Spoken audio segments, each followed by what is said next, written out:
चल चल अस्सलाम वालेकुम की हाल चाल मेरे वीरों का ठीक ठाक जनाब। मैं तुहाडा अपना वीर मंज नाठ वाला ਚੱਕ नंबर 59 जिम्बे नत्थू ਚੱਕ। चढ़दे पंजाब वालिओ तुसीं बहुत प्यार दिता, अल्लाह पाक तुहानूं खुश रखे ते हमेशा खुश ही रहो तुसीं। ते अज तुहाडे नाल एक काम पै गया वा, तुसीं दब के आ वीडियो शेयर करनी मैं जिहड़ी बना रहा। एक सानूं साडे बजुर्ग आ जिथे असीं रहिंदे आ ना, ਚੱਕ नंबर 59 जिम्बे नत्थू ਚੱਕ पाकिस्तान दे विच। ਉੱਥੋਂ ਇੱਕ ਬਾਬਾ ਜੀ ਨੇ ਇੰਟਰਵਿਊ ਦਿੱਤਾ ਸੀ 3 ਸਾਲ ਪਹਿਲੇ।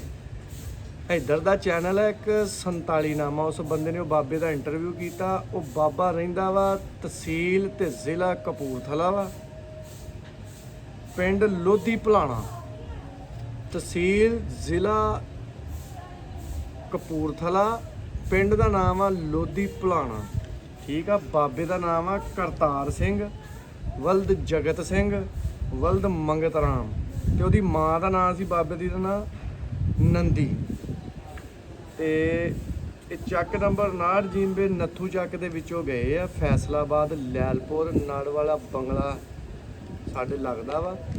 ਤੇ ਲੋਧੀ ਭਲਾਣੇ ਦੇ ਜਿਹੜੇ ਰਾਜਪੂਤ ਆ ਨਾ ਸਾਰੇ, ਜਿਹੜੇ ਉਧਰੋਂ ਪਾਰਟੀਸ਼ਨ 1947 ਦੇ ਵਿੱਚ ਉਜੜ ਕੇ ਆਏ ਸੀ, ਉਹ ਚੱਕ ਨੰਬਰ 61 ਜਿੰਬੇ ਧਰੌੜਾ 'ਚ ਬੈਠਾ ਸਾਡੇ ਲਾਗੇ ਆ, 1.5 ਕਿਲੋਮੀਟਰ ਤੇ ਉਹ ਪਿੰਡ। ਤੇ ਬਾਬਾ ਜਿਹੜੇ ਗਵਾਂਢੀ ਦੱਸਦਾ ਸੀ, ਬਾਬੇ ਨੇ ਇੰਟਰਵਿਊ ਦੱਸਿਆ ਸੀ ਕਿ ਸਾਡਾ ਤਲਾਈ ਦਾ ਕੰਮ ਸੀ, ਆ ਜਿਹੜੇ ਜਿੰਸ ਨਹੀਂ ਤੋਲਦੇ ਫਸਲਾਂ ਦੀ, ਉਹ ਤੋਲਦੇ ਸੀ ਬਾਬੇ ਦਾ ਆਪਾ। ਤਲਾਈ ਦਾ ਕੰਮ ਸੀ ਤੇ ਬਾਬੇ ਹੋਰਾਂ ਕੋਲ ਘੜੀ ਵੀ ਸੀ, ਆ ਜਿਹੜਾ ਨਹਿਰੀ ਪਾਣੀ ਬਣਾਉਂਦੇ ਹੁੰਦੇ।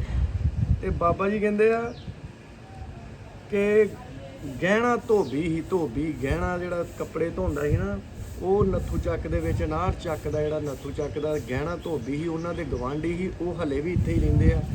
ਉਹ ਬੰਦੇ ਹੈਗੇ ਆ ਇੱਥੇ, ਉਹ ਜਿਹੜੇ ਗਹਿਣੇ ਦੇ ਪੋਤਰੇ ਉਹ ਇੱਥੇ ਹੀ ਰਹਿੰਦੇ ਆ ਨੱਥੂ ਚੱਕ ਦੇ ਵਿੱਚ।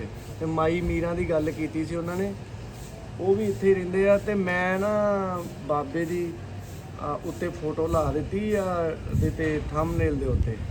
ਇਹ ਬਾਬੇ ਨੂੰ ਲੱਭਣ ਦੀ ਜ਼ਿਆਦਾ ਤੋਂ ਜ਼ਿਆਦਾ ਤੁਹਾਡੇ ਅੱਗੇ ਰਿਕੁਐਸਟ ਆ, ਬਾਬਾ ਸਾਨੂੰ ਲੱਭ ਕੇ ਦਿਓ। ਚੜ੍ਹਦੇ ਪੰਜਾਬ ਵਾਲਿਓ, ਜ਼ਿਲ੍ਹਾ ਕਪੂਰਥਲਾ, ਤਹਿਸੀਲ ਵੀ ਕਪੂਰਥਲਾ, ਪਿੰਡ ਲੋਧੀ ਭਲਾਣਾ।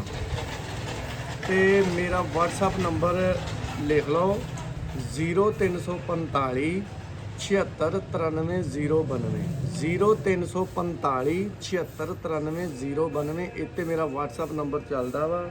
ਇਹ ਵੀਡੀਓ 3 ਸਾਲ ਪਹਿਲੋਂ ਬਣੀ ਸੀ। ਇੰਨੀ ਕੁ ਸ਼ੇਅਰ ਕਰੋ ਆ ਵੀਡੀਓ, ਇੰਨੀ ਕੁ ਸ਼ੇਅਰ ਕਰੋ ਕਿ ਤੁਸੀਂ ਆਪਣਾ ਜਿਹੜਾ ਮੈਨੂੰ ਪਿਆਰ ਦਿੰਦੇ ਜੇ ਨਾ, ਉਹ ਇੱਥੇ ਸਾਬਤ ਕਰ ਦਿਓ ਕਿ ਵਾਕਈ ਵੀਡੀਓ ਕਿਤੇ ਲੱਖਾਂ ਮੂੰਹ ਹੀ ਸ਼ੇਅਰ ਹੋ ਗਈ ਹੈ। ਠੀਕ ਹੈ।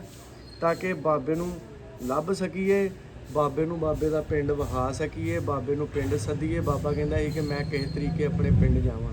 ਅਸੀਂ ਉਹ ਜਿਹੜੇ ਬੰਦੇ ਨੇ 47 ਨਾਮਾ ਦਾ ਚੈਨਲ ਦਾ ਨਾਮ ਆ, ਉਹਨੇ ਜਿਹੜਾ ਇੰਟਰਵਿਊ ਕੀਤਾ ਸੀ ਨਾ ਬਾਬੇ ਦਾ, ਉੱਤੇ ਸਾਡੇ ਪਿੰਡ ਦੇ ਹਜ਼ਾਰਾਂ ਬੰਦਿਆਂ ਨੇ ਕਮੈਂਟ ਕੀਤੇ ਕਿ ਬਾਬੇ ਜੀ ਅਸੀਂ ਇੱਥੇ ਦੇ ਨੱਥੂ ਚੱਕ ਦੇ, ਸਾਡੇ ਨਾਲ ਰਾਬਤਾ ਕਰੋ।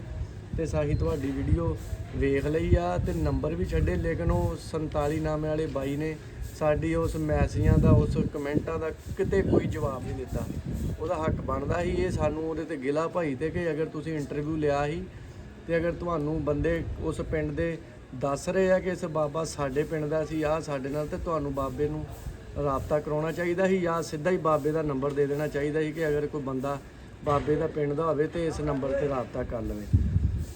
ਹੁਣ ਇੱਕ ਵਾਰੀ ਫੇਰ ਸੁਣ ਲਓ, ਜ਼ਿਲ੍ਹਾ ਕਪੂਰਥਲਾ, ਤਹਿਸੀਲ ਵੀ ਕਪੂਰਥਲਾ, ਪਿੰਡ ਲੋਧੀ ਭਲਾਣਾ, ਬਾਬੇ ਦਾ ਨਾਮ ਆ ਕਰਤਾਰ ਸਿੰਘ ਵਲਦ ਜਗਤ ਸਿੰਘ ਵਲਦ ਮੰਗਤ ਰਾਮ, ਤੇ ਬਾਬੇ ਦੀ ਮਾਂ ਦਾ ਨਾਮ ਸੀ ਨੰਦੀ।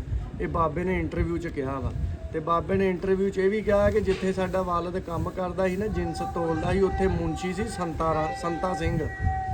ਤੇ ਗਵਾਂਢੀ ਬਾਬਾ ਜਿੱਥੇ ਘਰ 'ਚ ਰਹਿੰਦੇ ਸੀ ਨੱਥੂ ਚੱਕ 59 ਜੀ ਚੱਕ 'ਚ ਰਹਿੰਦੇ ਸੀ ਨਾ, ਗਵਾਂਢੀ ਸੀ ਬਾਬੇ ਦਾ ਗਹਿਣਾ ਧੋਬੀ, ਤੇ ਘਰ ਵਾਲੀ ਦਾ ਨਾਂ ਸੀ ਮੀਰਾ।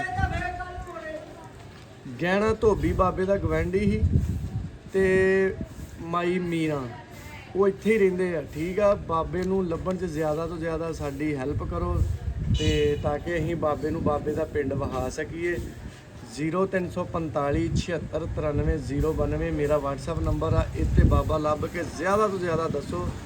ਜ਼ਿਲ੍ਹਾ ਕਪੂਰਥਲਾ, ਤਹਿਸੀਲ ਵੀ ਕਪੂਰਥਲਾ, ਪਿੰਡ ਲੋਧੀ ਭਲਾਣਾ। ਦੁਆਵਾਂ 'ਚ ਯਾਦ ਰੱਖਿਓ। ਤੁਹਾਡਾ ਆਪਣਾ ਵੀਰ ਮੰਜਨਾਹਟ ਵਾਲਾ। ਰੱਬ ਰੱਖੇ।